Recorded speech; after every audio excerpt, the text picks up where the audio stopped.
Ukraine के लिए Switzerland की पीस समिट का पुतिन ने नॉर्थ कोरिया पहुंचकर जवाब दिया है। पीस समिट में अमेरिका दूसरे देशों ने यूक्रेन पर एकजुटता दिखाई तो राष्ट्रपति पुतिन ने नॉर्थ कोरिया पहुंचकर दिखा दिया कि रूस अकेला नहीं है, कई और देश हैं जो अभी भी उसके साथ यानी कि रूस के साथ हैं। दरअसल रूस यूक्रेन युद्ध के बीच अचानक से रूस के राष्ट्रपति व्लादिमीर पुतिन की उत्तर कोरिया की यात्रा ने अमेरिका समेत यूक्रेन और पूरे यूरोप की धड़कनों को बढ़ा दिया है।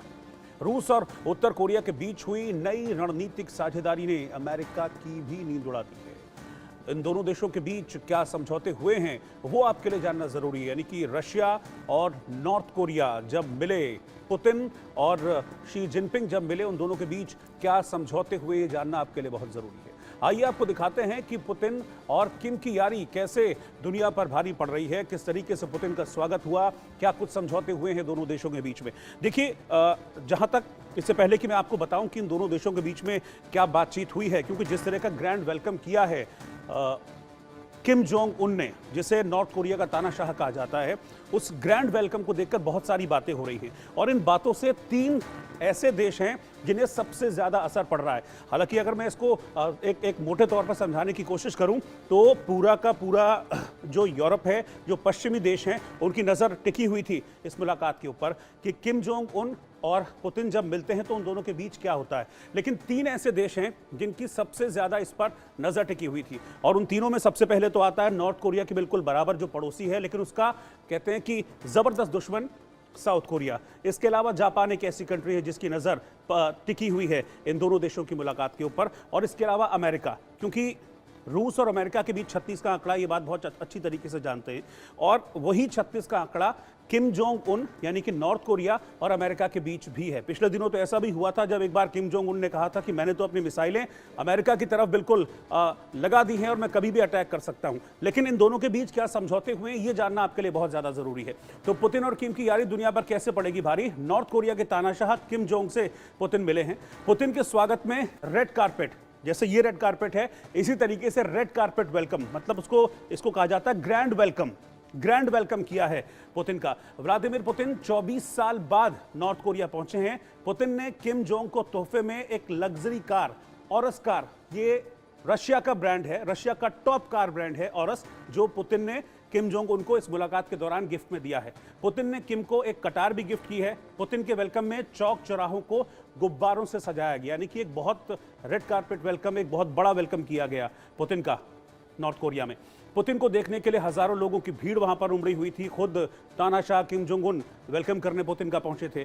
सभी जगह वेलकम पुतिन और दोस्ती लिखा हुआ नजर आया, यानी कि जहां जहां से भी पुतिन और नॉर्थ कोरिया के तानाशाह किम जोंग उन गुजरे वहां पर इस तरह की तस्वीरें लगी हुई थी। पुतिन ने यूक्रेन जंग में साथ देने पर एक तरह से शुक्रिया अदा भी किया किम जोंग उन का। रूस उत्तर कोरिया के बीच समझौता हुआ है कि अगर दोनों में से किसी पर भी हमला होता है तो हम दोनों फिर मिलकर इसका जवाब देंगे। रूस या उत्तर कोरिया पर हमला हुआ तो एक दूसरे की मदद करेंगे, यानी कि सामरिक तौर पर भी समझौते हुए, डिफेंस डील्स हुई हैं इन दोनों के बीच में। अमेरिकी धमकियों के खिलाफ नॉर्थ कोरिया का साथ देगा पुतिन, ये एक बहुत मेजर डेवलपमेंट है, बहुत बड़ी खबर है जो इस पुतिन के दौरे से निकलकर सामने आ रही है। यूक्रेन के खिलाफ रूस का समर्थन करेगा नॉर्थ कोरिया, वो कर भी रहा है, वो हमको दिख रहा है कि कर रहा है, लगातार गोला बारूद सप्लाई कर रहा है नॉर्थ कोरिया।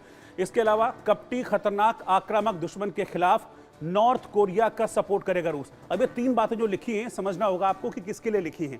मुझे लगता है कि अंकल सैम, जिसको कि अमेरिका हम कहते हैं, अमेरिका के लिए ये बातें पुतिन की तरफ से कही गई हैं। पुतिन ने किम जोंग उनको रूस आने का भी न्योता दिया है। इससे पहले भी, अभी कुछ वक्त पहले हमने तस्वीरें देखी थी कि किम जोंग उन रशिया की यात्रा कर रहे थे। हालांकि जो यात्रा है वो अपनी ट्रेन से की थी। उस ट्रेन को हमने देखा था कि रशिया के एक सुदूर प्रांत में पहुंचे थे किम जोंग उन अपनी ट्रेन से और वहां पर मुलाकात की थी। 2000 में व्लादिमीर पुतिन ने अपनी पहली यात्रा की थी नॉर्थ कोरिया की और 24 साल बाद अब फिर से वो यात्रा कर रहे हैं। अब आपको दिखाते हैं कि पुतिन दौरे से उत्तर कोरिया को, यानी कि नॉर्थ कोरिया को क्या फायदा होने वाला है।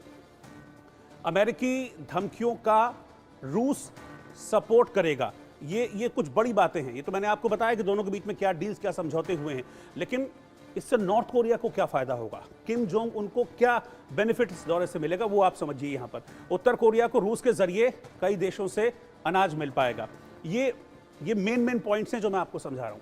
इसके अलावा किम जोंग को रशियन टेक्नोलॉजी मिलेगी, ये सबसे इंपॉर्टेंट बात है जो नॉर्थ कोरिया के फेवर में जा रही है। सैटेलाइट न्यूक्लियर पावर सबमरीन की टेक्नोलॉजी मिल सकती है। ये मकसद भी है किम जोंग उन का इस मुलाकात के पीछे कि रशियन टेक्नोलॉजी, खासतौर पर डिफेंस टेक्नोलॉजी वो हासिल कर सके ताकि वो मारक हथियार बना सके। इसके अलावा उत्तर कोरिया को रूस के जरिए कई देशों से अनाज मिलेगा, लेकिन सबसे इंपॉर्टेंट जो बात है वो यही है कि इस डील के पीछे, ये जो मुलाकात है इसके पीछे नॉर्थ कोरिया का मकसद ये है एटमी पावर हासिल करना, जिसको हम न्यूक्लियर पावर कहते हैं। न्यूक्लियर पावर की टेक्नोलॉजी को हासिल करना, ये सबसे बड़ा मकसद है नॉर्थ कोरिया का। और सवाल यह है कि क्या पुतिन के इस दौरे के दौरान नॉर्थ कोरिया की, तानाशाह किम जोंग की ये जो हसरत है एटमी टेक्नोलॉजी पाने की, रशियन एटमी टेक्नोलॉजी पाने की, क्या वो हसरत पूरी हो पाएगी? इसको देखना बड़ा इंपॉर्टेंट होगा। इस बीच रूसी राष्ट्रपति व्लादिमीर पुतिन ने उत्तर कोरिया के नेता किम जोंग उन को रूस में तैयार लग्जरी कार औरस भेंट की है। ये तोहफा, एक खास तौर पर जो तोहफा है ये अपने साथ लेकर आए हैं व्लादिमीर पुतिन। किम को ये जो कार है, ये तोहफा जो है औरस कार, ये गिफ्ट जो की है, इस पे क्या क्वालिटीज है, क्या ऐसी खासियत है कि ये एक बड़ा तोहफा लेकर आए हैं? सबसे पहले तो मैं आपको दिखा दूं, ये जो आप गाड़ी देख रहे हैं बिल्कुल एग्जैक्टली यही वो गाड़ी है जो गिफ्ट की गई है किम जोंग उनको रूस के राष्ट्रपति की तरफ से। ये कार देखने में, फीचर्स में और लग्जरी के मामले में एकदम शानदार है और रोल्स रॉयस जो एक इंटरनेशनल ब्रांड है, रोल्स रॉयस जैसी लगती है। दरअसल औरस कार पुतिन की एक पहल थी जो अपने ही देश में एक लग्जरी कार बनाना चाहते हैं, लिहाजा उन्होंने रूस के सेंट्रल साइंटिफिक रिसर्च ऑटोमोबाइल और ऑटोमेटिव इंजन इंस्टीट्यूट में इस कार को बनाने का निर्देश दिया और इसी कार को अब वो लेकर आए हैं। आपको मैं ये बता दूं कि साल 2018 से ये जो औरस कार है इसका पहला मॉडल सीनेट जो है, ये सीनेट मॉडल है, ये सीनेट मॉडल बनकर तैयार हुआ था। सीनेट एक लग्जरी कार है जो 3 सेगमेंट में आती है, स्टैंडर्ड सीनेट, सीनेट लॉन्ग और सीनेट लिमोजीन। सीनेट लिमोजीन काफ़ी हद तक लंबी जो बॉडी वर्क है, लंबी बॉडी वर्क उसके साथ वो नज़र आती है। सीनेट, अगर मैं लिमोजीन की बात करूं तो रूस की ये पहली लग्जरी कार है और इस कार की और फीचर्स की अगर मैं बात करूं तो ये कार पूरी तरीके से बख्तरबंद है। अब बख्तरबंद का मतलब आप क्या समझते हैं कि इस पर धमाकों का, बॉम्ब का, हथगोलों का कोई भी असर होने वाला नहीं है। 4.4 litre twin turbo hybrid engine इस कार में लगा हुआ है। यह कार चीन में बेचने की योजना बनी थी, लेकिन यूक्रेन युद्ध की वजह से फिलहाल इस प्रोजेक्ट को रोक दिया गया। लेकिन खास तौर पर तैयार की गई इस बख्तरबंद गाड़ी को लेकर व्लादिमीर पुतिन अपने दोस्त किम जोंग उन से मिलने नॉर्थ कोरिया पहुंचे, प्योंगयांग पहुंचे, जहां पर बहुत शानदार तरीके से स्वागत किया गया। तो सब जो पश्चिमी देश हैं उनकी नज़र इस पर नहीं है कि क्या गिफ्ट दिया गया है या क्या बातचीत हो रही है, ये नज़र इस बात को लेकर है कि डिफेंस डील में क्या हो रहा है। क्योंकि जब यूक्रेन से युद्ध चल रहा है तो इस युद्ध के दौरान लगातार नॉर्थ कोरिया की तरफ से हथगोले सप्लाई किए गए हैं। इस दौरान जो तोप के गोले होते हैं वो सप्लाई किए गए। पिछले दिनों ही 50 लाख जो तोप के गोले हैं उसकी एक खेप नॉर्थ कोरिया की तरफ से पुतिन को भेजी गई थी। अब इसके बदले में प्योंगयांग का मकसद ये है, नॉर्थ कोरिया का मकसद ये है कि उन्हें रूस से एटमी टेक्नोलॉजी मिले और न्यूक्लियर टेक्नोलॉजी मिले ताकि वो अपनी जो मारक क्षमता है, अपना जो एम्यूनिशन है उसको और ज़्यादा स्ट्रॉन्ग कर सके।